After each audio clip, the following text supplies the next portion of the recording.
We will understand in our new series today what our new life in Christ really means.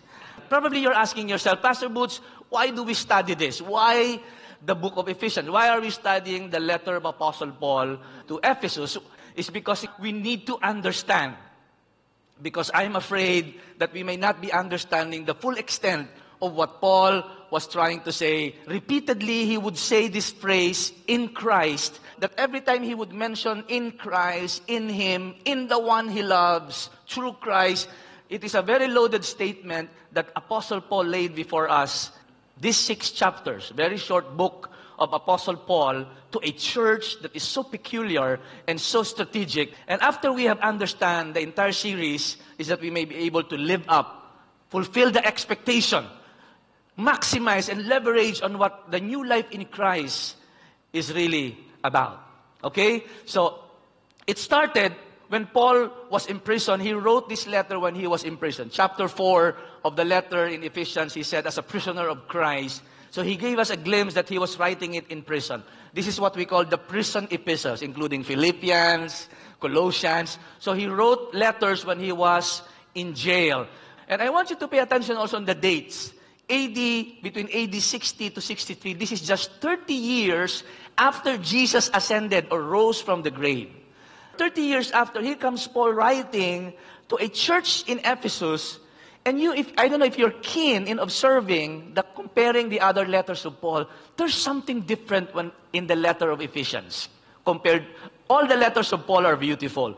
But Bible scholars are very fond of Ephesians, and you will understand somehow in this series, because somehow the theology of Paul matured, and as he was writing it, you can sense Paul's overflowing and the understanding of Paul as he laid down in a panoramic discussion and picture what God has done in Christ, and you will be amazed. So hold on to that thought. Ephesians is a strategic place. It's a hub in the Asia Minor. There are important port city. Ephesus is one of those key cities where if you are a merchant traveling by boat or by ship, they will always dock in Ephesus or in Corinth before they go to Rome. Not only the hub in Asia Minor when it comes to commerce, economy, or tradings, but Ephesus is also the hotbed, the breeding ground or the melting pot of Oriental magic, black magic, and superstitions. They thought and they believed that something fell from heaven, a god, and they started worshiping this many-breasted image portraying fertility, and they would worship idols. They would practice magic, sorcery, witchcraft, and so on and so forth. That's why when Paul ministered in this city for the past 3 years, second and third missionary journey Paul, if you have time, I want you to read that, Acts 18, 19, and 20, because that's the backstory of the church in Ephesus. And there was a time, if you read Acts 18, there were many magicians who were involved in this occultism, came to know the Lord, and they publicly declared by burning their magic books publicly. Not only that, Paul stayed there for 3.5 years, preaching the gospel every day, to the point that Luke wrote this in Acts, so that the people throughout the province of Asia Minor, both Jews and Greeks, heard the word of the Lord. When I came to this verse, I said, wow, very, very much like Singapore. If you have been in this church for more than 25 years, we were instrumental in starting churches and overseeing churches in Asia and the Oceania part. Parang sabi ko, wow, kung ganun nung panahon ni Paul in Ephesus, because that was a strategic place, it's a hub, people are coming and going. So yung nagdadala sila ng gospel, the merchants, wherever they go. So the word of the Lord spread in Asia, both to the Greeks and to the Jews. Ephesians is considered as the crown or the queen of all the epistles of Paul. It is so beautiful because when you read Ephesians, that is the only book that probably in the absence of personal touch, wala si Paul nung personal touch na, kumusta kay Tychicus, kumusta kay Epaphroditus. I don't know there was no mention of that because the letter of Paul, in spite that he stayed for 3 years in this region, in this city, his letter was so profound that he was describing in detail and in beauty what God has done in Christ, in salvation, and the plan of God and the mystery of His will in Christ Jesus. So, napakadami po. So, but this is considered as the crown. Kumbaga po, kung merong pinakamaganda daw na letter, according to Bible scholars, Ephesians is the crown and the queen of all the epistles of Paul. Because all the teachings of Paul were laid out here, and some of the beauty of it, because of the maturity of his understanding, were thoroughly explained in Ephesians. Now, here's the overarching question that we will be trying to answer. What does our new life in Christ mean, and why should you care to know? Why should I understand what my new life in Christ? Because there's more. It's not just attending the church and joining the ministry. New life is not just giving. It's not just singing. It's not just like that. Sometimes if we view Christian life as just coming to church every Sunday, is that the Christian life? It's more than that, brothers. And Paul is shouting at the top of his head in Ephesians, let us not miss it. There's more to our life in Christ. And why should we care to know? Because if we do not understand it, we are missing the Christian life, that God, the beauty and the wonder of what Christian life is all about. Okay? So everybody now, let's begin as I entitled my first conversation with you in chapter 1, Blessed in Christ. What does it mean to be in Christ? What does our new life in Christ means? Paul is shouting at the top of his head, if you are in Christ, you are blessed. So, blessed, the word blessed is no longer used today in the English word because that's an old English translation. But to give it some poetry here, blessed in Christ. Turn to your neighbor and say, you are blessed. Always understand, Paul would repeat the phrase, in Christ, in Him, in the one He loves. Because that's the crucial thing that Paul is going to explain in Ephesus.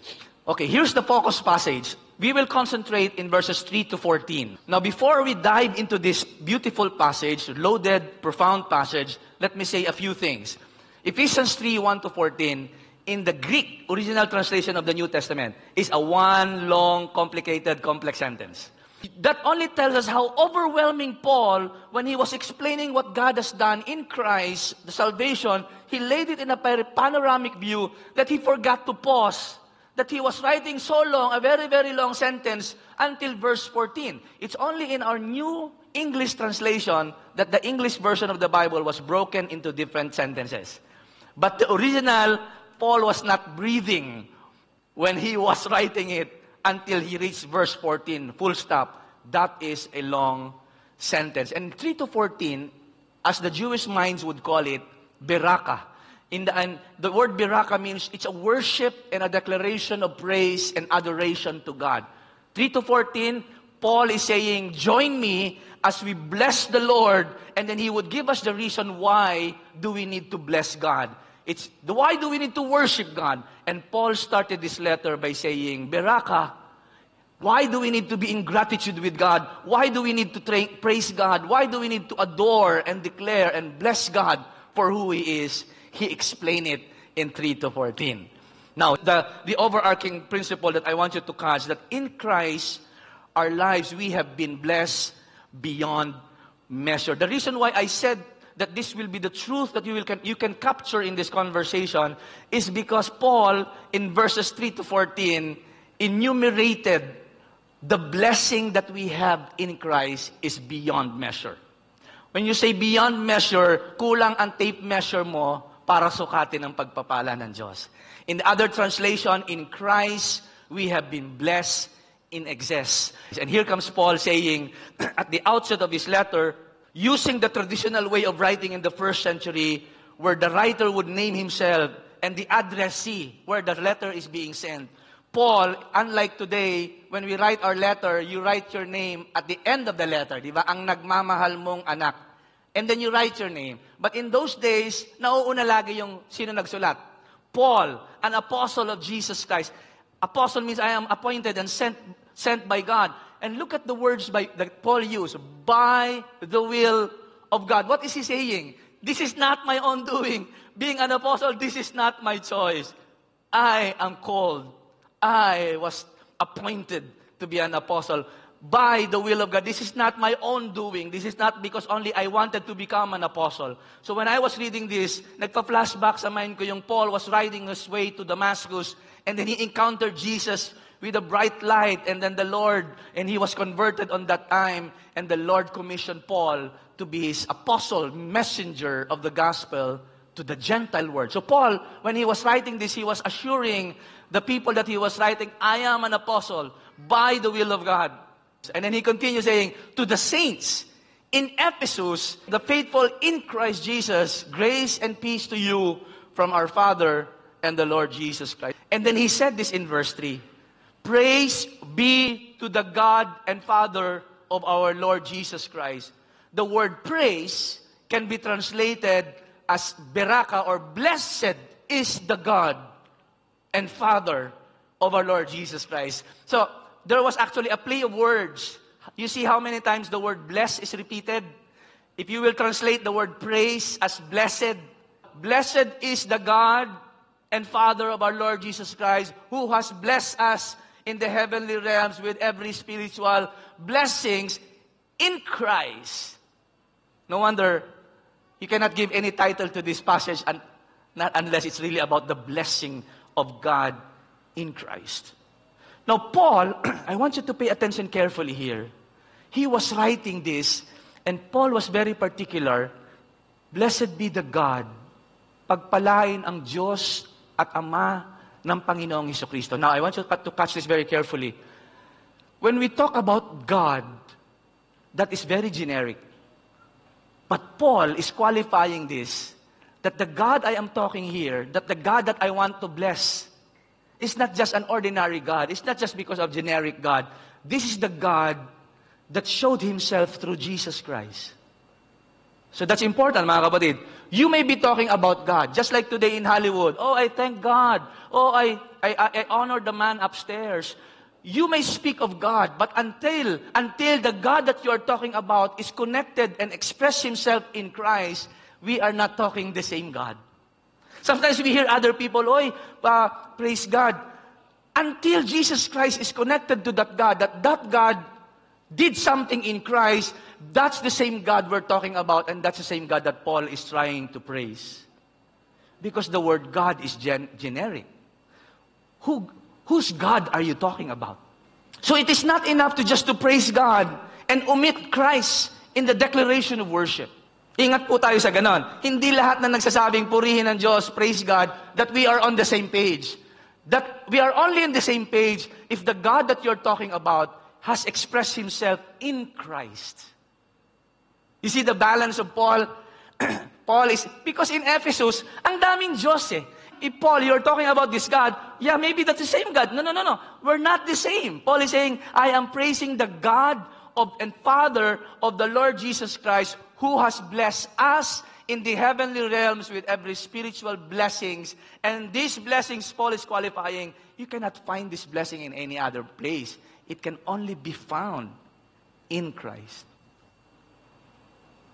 Now, mga kapatid, saan nanggagaling ang pagpapala ng Diyos sa inyo at sa akin ay sa pamamagitan ni Kristo. Hindi ka pwedeng pagpalain ng Diyos na not through Christ. The blessing of God is always by virtue of our relationship with Christ. I hope you get it. Because the term God is generic, and Paul is saying here, no, pagpalain o purihin ang pangalan ng Diyos, ang Diyos at Ama ng ating Panginoong Jesucristo. Then and only then, we're talking about the same God. Verse 4, Paul started enumerating what are these spiritual blessings that we have received. Paul is declaring what God, our Father, has done to us in Christ. Pinipicture ko po si Christ parang isang kwarto.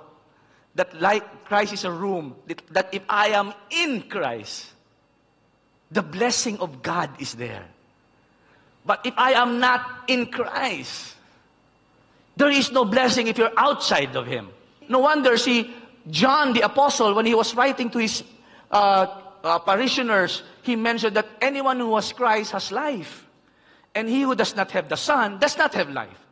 Ang merong Kristo, may buhay. Ang sinumang walang Kristo, walang buhay. Ganun kasimple. And Paul is here saying, if you are not in Christ, then you don't enjoy this blessing. But that's my fear. We who profess to be Christians are actually in Christ. But it should manifest in our lives. But why is it that we are missing a lot? Because we think that Christianity or being in Christ is just coming to church, worshiping and singing songs. Being in Christ is more than that. It's far, far more than just coming to church and living and calling ourselves Christian and reading the Bible. There's more to our life in Christ. That's what Paul is trying to say. So he enumerated in verses 4 and following. Paul started by saying, the reason why we have to bless the God and Father of our Lord Jesus Christ, who blessed us with all blessings in the heavenly realms, one of those blessings is because He chose us in Him, in Christ. He chose us in Him before the creation of the world. Mga kapatid, kaya ako sinabi kanina that the bottom line, the main thing that I want you to capture in this conversation is, in Christ, we have been blessed beyond measure. Papaano mo susukatin yan? Nalampas pa yan. Bago pa niya nilalang ang mundo, pinili ka na niya. Now think about that for the moment. He chose you and me in Christ before the creation of the world. How can God choose people like you and me? On what basis? On what merit? It means to say that we have nothing to boast, that His choice is not dependent on our goodness, on who we are, but on His sovereignty that He chose you and me in Christ. He did not choose us apart from Christ. It is by virtue of your being united with my Son that you were chosen. Now, I want you to hold on to that thought because Paul would try to break this thought. He said, He chose us in Him before the creation of the world. You know, what does it mean na pinili ka ng Diyos? It means you are not insignificant. It means I am not worthless. If God has chosen me, I am not zero. It echoes in my mind, Jeremiah, when Jeremiah was overwhelmed when God said to Jeremiah, you know, Jeremiah, before I formed you in your mother's womb, I chose you. I know you. I knew you, Jeremiah. And I appointed you. And Jeremiah was wondering, it's a mind-blowing, God, how can you do that? Even before I was formed, pinili mo. Yeah, Jeremiah, even before I formed you, I knew you. Now, tell me, brothers and sisters, if the blessing in Christ is not beyond measure. Don't feel so sad and lonely. Now, you know, Pastor Boots, I feel so sad. I feel so disappointed. Why? Because nobody would choose me. I feel like worthless. I feel like zero because of the circumstances in my life. Mga kapatid, after reading this, God chose you. If God chose us, therefore we are not insignificant. Therefore there is meaning to life. There's sense to life. And Paul continues saying, in love, dahil sa kanyang pagmamahal, in love, He predestined us. Another big word. He already defined the destiny. He predestined us to be adopted. You know, sometimes we look at adoption as, maybe for some, it's a not so good term. You know, Pastor Boots, adopted lang ako. Did you know that we are all adopted? Because God has only one Son, one only begotten Son, that is Jesus. All of us are adopted children of the Father. He predestined us to be adopted as His sons through Christ in accordance with His good pleasure, His pleasure and will. Walang masyadong effect sa atin ngayon. I look at you parang, ano ngayon kung adopted? What Paul is saying, in the times of the Romans, adoption is a very heavy thing. You know why? Because adoption is a legal matter, that there are some transactions and process to be done. The father has absolute power and authority. He can kill his son. He can send his son to prison. To be a son is to be an heir of the kingdom or whatever riches and wealth. And you know what? Not only that, to be adopted, once you are adopted under the Roman rule, your past is erased. Once you are adopted from this family and this family adopted you, everything about you in the past is erased, including your debts, kasama yung mga utang natin. But that's the principle of adoption. Once you are adopted into the family of God, the past is erased. Now, ngumingiti kayo, maganda pala yung adoption, ano? Your old life is gone. You're totally a different citizen. No wonder Apostle Paul would say that concept in Corinthians when he said, those who are in Christ, is a new creation. The old has gone. Behold, he is a new person. So you see, when there is an adoption transaction that happened in the times of the Romans, imagine niyo, ako'y ordinaryong tao, nagkaroon ng problema, inadapt ako ng isang emperor or ng isang consul or whatever, centurion, and the process of adoption was done. So I may have the same face, walking in the streets of Rome, but lahat ng pinag-utangan ko on my old life, that has been erased. I can never be pursued and persecuted because of my past. I can never be accused because of my past, because of this adoption. So Paul is saying, those who are in Christ, you have been adopted into the family, which means you have been freed from your old life. Now, life in Christ is not just coming to church and enjoying the every Sunday. There's more to it. That only if we understand the value and the weight of it, and it will give impact in our life, it will change the way we live our lives today. To the praise. Why did God do it? To the praise of His glorious grace. Para mabigyan ng kapurihan ng Diyos sa buhay natin, which He has freely given us in the one He loves. It is all done. God's glorious, miraculous salvation intervention was done by virtue of our inclusion in Christ. Being in Christ is being united with Jesus. Here's the principle. To be in Christ, this is how they understood it before, especially the Hebrew people. Now, let me rewind a little bit. Remember the time when David was fighting Goliath? Remember the time? And the argument was, if I kill you, you will be our servants. Or if you kill me, we will be your servants. So that is a principle of representation. That David is representing the entire Israel, and Goliath is representing the entire Philistines army. That anything happened to David happened to Israel. Anything happened to Goliath happens to the Philistines. Okay, so when David won the battle, that's the allegory, that's the metaphor. When David won the battle, the Israelites, I wonder if they knew and understand the impact of the victory of David. The same principle, we are in Christ. Whatever happens to Christ, whatever God bless His Son, it happened to us. That's why in the writings of Paul, we are crucified with Christ. We rose with Christ. Because that's the intention of being in Christ. When we are included and united in Christ, that when Christ died, we died with Him. When Christ rose, we rose with Him. When Christ is seated at the heavens, we are seated at the right side of the Father. That's how they understood being in Christ. So Paul is now trying to say, you know what? That's what it means to be in Christ. That's what it means to live the new life in Christ. That all the blessings of the Father given in Christ is also for you. Immeasurably beyond what we can imagine. In Him, He continued enumerating the blessings. In Him we have redemption. Another big word. Remembering the Old Testament, what happened to the Israelites in Egypt? They were redeemed. They were set free. Look at that, through the blood. When Joshua was commanded, put the blood on the doorpost, Joshua, because I will pass over you. That night, God redeemed Israel from the bondage of Egypt, from the slavery. So here's an Old Testament term, and Paul is saying, in Him, in Christ, we have been set free. We have been delivered. We have been redeemed.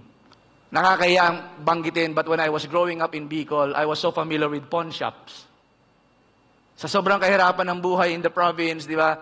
Kahit ano pwedeng isangla eh. Or, the tape recorder, bring it to the pawn shop. As far as I can remember, wala na po kaming natubos. Lahat ng dinala sa pawn shop stayed inside the pawn shop. Except for the jewelry of my dad. The gold watch of my father. Pinagsikapan ni Ama na tubusin. And that was my first time to experience when I came there. And we came there as a family. And we paid to redeem back that watch with interest.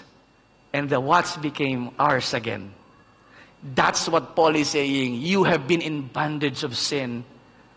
But God in Christ redeemed you. He paid the penalty. He delivered you. So that's an echo of the Old Testament. Look at the blood, the forgiveness of your sins in accordance with the riches of God's grace. Tinubos ka na ng Diyos. Don't go back to that pawn shop. Don't go back to the slavery of sin, to your old life. Do not go. That's the problem. Look at, again, the Israelites.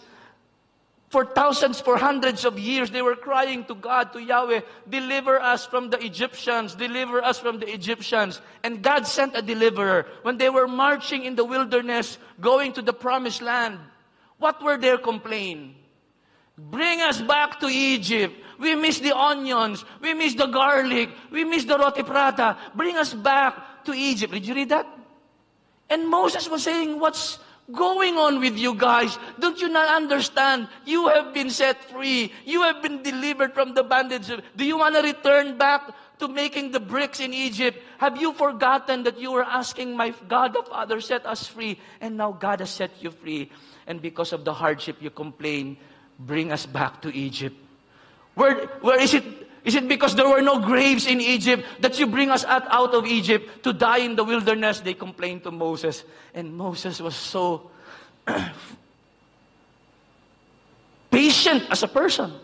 Dealing with this, ang description po ng Bible, stiff-necked, hard-headed, stubborn people. I wonder if we are like that. God set us free from our old life. He redeemed us. And here we are, konting pressure and kahirapan sa buhay. Or maybe we are forgetting to live a life of being a free person, a free man. Pinalaya ni Kristo. Life in Christ is not just receiving forgiveness and enjoying life in this world. It's more than that. There's more implied to our being united with Christ. And Paul, without breathing, writing from verse 3, a very long, complicated, complex sentence, and ended in verse 14. He was trying to pour out in a panoramic view what God has done in Christ for those who have believed.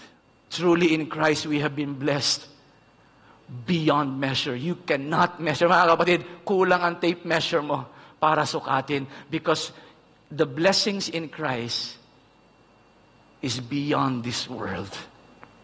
Limitless. Extravagant, in excess. And then Paul said, that He lavished on us with all wisdom. I like that word, lavish. That's why I said beyond measure. Extravagantly. Hindi ka tinipid. Binigay ng Diyos sa iyo by virtue of your being included in Christ. Now, kaya po minsan, it's so guilty when we feel so guilty when, oh, kumusta ka? Ito, malungkot, walang blessing. Wala kang blessing. Nabasa mo ba ang first Ephesians chapter 1? To what extent God did or has done for you? And here we are, downcast, so sad, nagmumukmuk, nagsiself-pity. Bakit? Walang blessing eh. Hindi man lang ako na, Do you not understand what it means to live in Christ? That God has chose you before the creation of the world. He predestined you. He sent His Son to die for you, to pay your ransom, so that you live a free life. And here we are as Christians today. Konting pressure lang, left and right sa office, konting kahirapan lang. And then we are so easily downcast, sad and disappointed. Para ka nang dinaganan ng mundo. Are you blessed? I'm not blessed. He lavished on you more than anything. That's why if you read to the first chapter to chapter 3, he ended chapter 3 with an exclamation, God is able to do exceedingly abundant. Can you imagine Paul? Nagngingit-ngit niya sa sinusulat niya yung Ephesians. Sana maintindihan niyo, Christians in Ephesus. It's not in the fertility of the God of fertility, Artemis, that your favor and your blessing depends. It is in the God of our Father, the Lord Jesus Christ, who has chosen you before the creation of the world. That in love, He predestined you. And in Him, He redeemed you and forgave you. And He lavishes on you with all wisdom and understanding. You will not be ignorant anymore. He revealed to you the mystery of His will. Look at that next one. And He made known to us the mystery of His will. I want you to pay attention very carefully here, because Paul is about to unload to us a huge truth that many of us Christians today have actually missed in the way we understand it. Now hold on to that. And He made known to us, pinaalam ng Diyos sa us, reveal. The word reveal means to uncover. It's there, but God has uncovered it so that it is now into the open. God made known to us the mystery of His will. What is that mystery of His will? What is God doing from the time of Abraham, from the time of Adam, until the end of the world? What is God trying to achieve? What is the mystery of His will? And Paul is about to unload that to us. He made known to us in Christ the mystery of His will, so that we will understand what is God up to in this world. What is God doing actually? And then Paul said this, to be put into effect when the times will have reached their fulfillment, when the time comes that it will be fulfilled, the plan of God. And he said this, to bring all things in heaven and on earth together under one head, even Christ. Now here's the bomb that Paul dropped to the Ephesians. And many of them understood it, but I'm afraid for all of us, we missed this. As we were growing in the 1980s, I don't know, maybe because of the books that we have read from the West, I'm not saying the West is bad, but sometimes the influence of some writers and the teachings that we have received, na pinaghihiwalay natin ng heaven and earth, there is this notion that when you receive your life in Christ, bye-bye, iiwan ko ang earth, I'm going to heaven. As if life in Christ is salvation is just leaving the earth and going to heaven. Finally, I'm going to heaven. Na para bang ang salvation natin ay pag tinanggap ko si Kristo, someday I will leave this world and I will be united with my Father in heaven. Bye-bye. We are separating heaven and earth, but actually that's not the purpose of God. That's not what God is doing. What God is doing, the mystery of His will, is that He's bringing everything under the headship of Jesus Christ. Heaven and earth will be merging. That's the intention of God. No wonder, in the prayer of Jesus, it's already given a glimpse when Jesus said, you pray this way, let your kingdom come on earth. In the book of Revelation chapter 21, 22, what is the final picture? Sabi ni John, I saw the new Jerusalem, the new heaven, and the new earth is merging. So yung notion natin na ang maging Kristiyano, pag naligtas tayo, we all go to heaven. Actually, heaven is coming down to earth because there will be a merging and the whole world will be redeemed. Book of Romans says, it's not only the humanity is being saved, the creation is groaning and waiting for the redemption. Tinutubos din ng Diyos ang nature that has been cursed because of sin.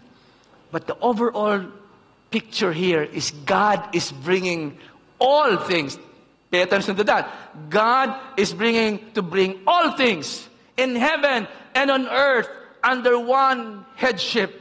That is Jesus Christ. Mga kapatid, God will not abandon the earth. This is part of His creation. He is actually redeeming the entire universe. And when that is done, He will give us the new heaven and the new earth. And God would rule, not in heaven, God would rule in this world. That's why Jesus said, you will rule with me when I reign and my kingdom come in this world. In the Old Testament, in the wilderness, remember the tabernacle, the tent in the wilderness?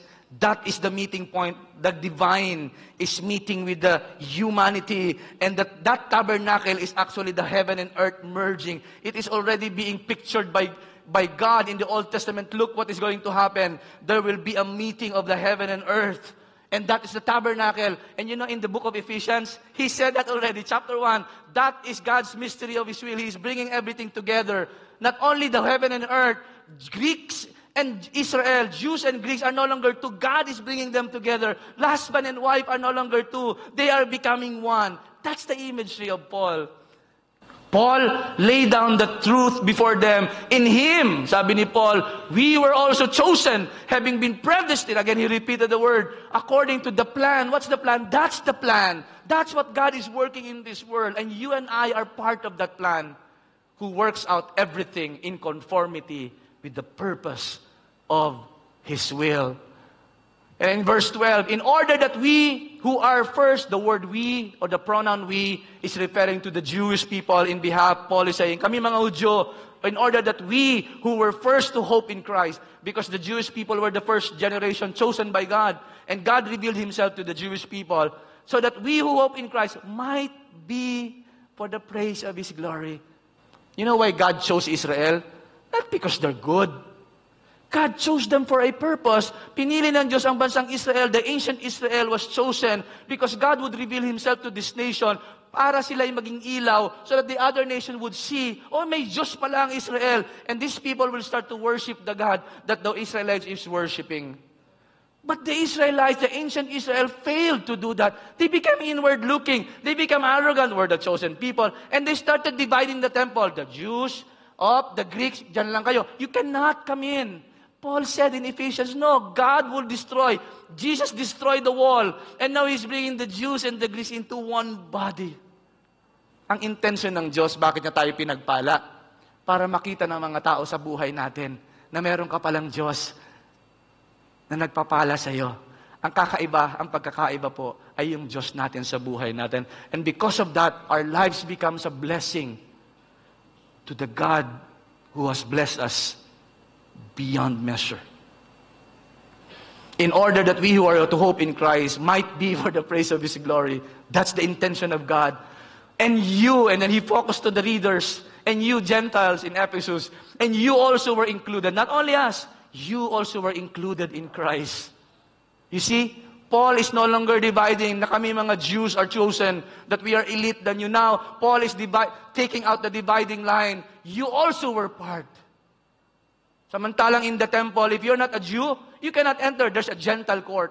There is a boundary. You cannot enter there. Only the Jew people can go in. The Jewish people can go into that part. There is a Gentile court. The Gentile who wanted to worship Yahweh are there, cannot even listen to what's going on in the center of the temple because they were discriminated. Paul would say that in Ephesians, Jesus destroyed that wall. Now there is no more Jew nor Gentile because God is bringing everything under one headship. That is Jesus. I like what Paul said here. Listen carefully as we end. When you heard, you also were included in Christ when you heard the word of truth, the gospel of your salvation, having believed. You were marked in Him. Last Sunday, Pastor Mon introduced his sermon with a golf analogy. I was one of the students of our brothers who are teaching us in golf. I'm learning to play this interesting game. But one of the many things I've learned as I observe them play is they mark their golf ball. Because when you hit the ball and everybody hit the ball, and how do you know which one is yours? And everybody claiming the farthest is mine. But you cannot argue when the ball is marked. It says, no, it's PB. It's mine. That's what Paul is trying to say. Those who are in Christ, you were marked in Him. Nobody can claim you and say, you are mine. No. Even Satan cannot claim you if you are in Christ. He may have hold on you before. But because you are adopted, that has been erased and you're in Christ. And not only you are adopted in Christ, you have been marked. Sasabihin ni Satan, no, sa akin yan. No, sabi ni God, this is mine. Satan would say, no, that's mine. May mark. Tingnan nga, may mark. O nga, 666. O tara, sa'yo nga talaga. Kala ko anong mark ang sinasabi. You are marked. Sabi ni Paul, you were marked in Him. It's not visible. Ano man mark? Because here Paul is saying, the mark is not something tangible. The seal, the authentication, to make it legitimate and valid and legal document, the seal. You were marked in Him with a seal. Hindi lang basta minarkahan, may selyo. In the Roman government, seal is important. In our context, stamp duty. Any transaction without a stamp duty is not valid. Paul is saying, you were not just marked, you were sealed. And the seal is the Holy Spirit. Look at the Trinitarian approach of Paul. Blessed is the God and Father of the Lord Jesus Christ. And later on said, of the Holy Spirit. Look at the Trinity here. How balanced Paul would tell to the Ephesians and lay down what God has done in Christ through the Holy Spirit. In the Old Testament, remember this for a while before we end. Remember the tabernacle? While they were marching in the wilderness, there is a cloud and a pillar of fire that would guide them. If the clouds would be lifted up, Israel will move on, move forward. If the cloud stops, the Israel would stop and settle down.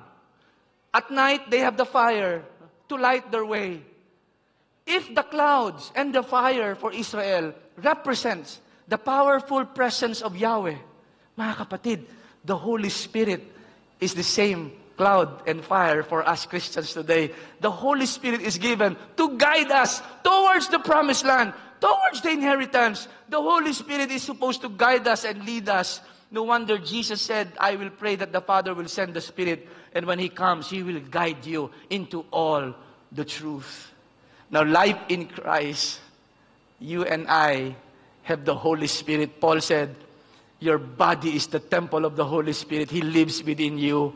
But why is it we claim to be Christians and in Christ, tayo ay hindi tayo nakikinig sa gabay ng banal na Espiritu Santo? Why are we still living our lives on our own way? Like the Israelites, they have the clouds, they have the fire, and yet they were stubborn and doing a lot of things. That's why they journey for 40 years. Christians today, we have the Holy Spirit to guide us.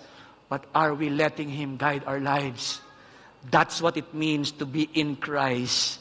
That you have been given a GPS, that you have been given a Holy Spirit in you to guide you, navigate this life.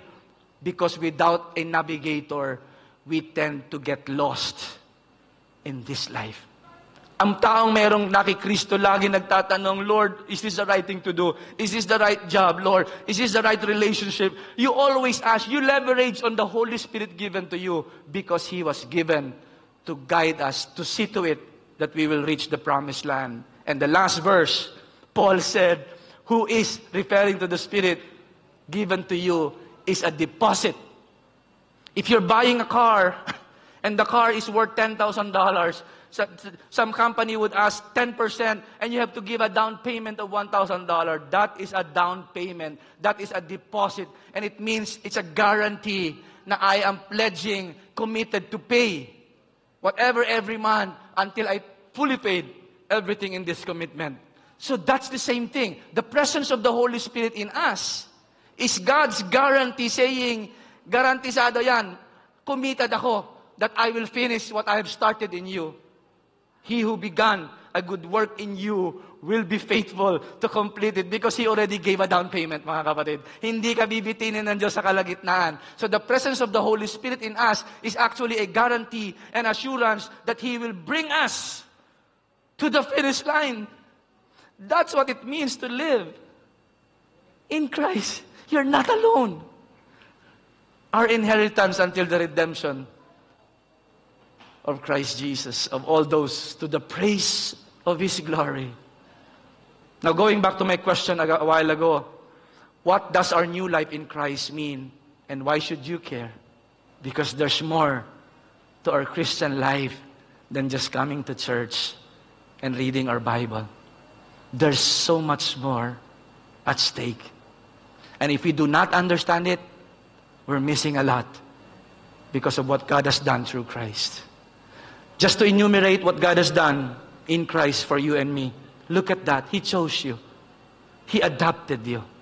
He redeemed you. He gave you wisdom. He revealed the mystery of His will in Christ. So you will not be surprised anymore of what happens in the world. He gave you an inheritance.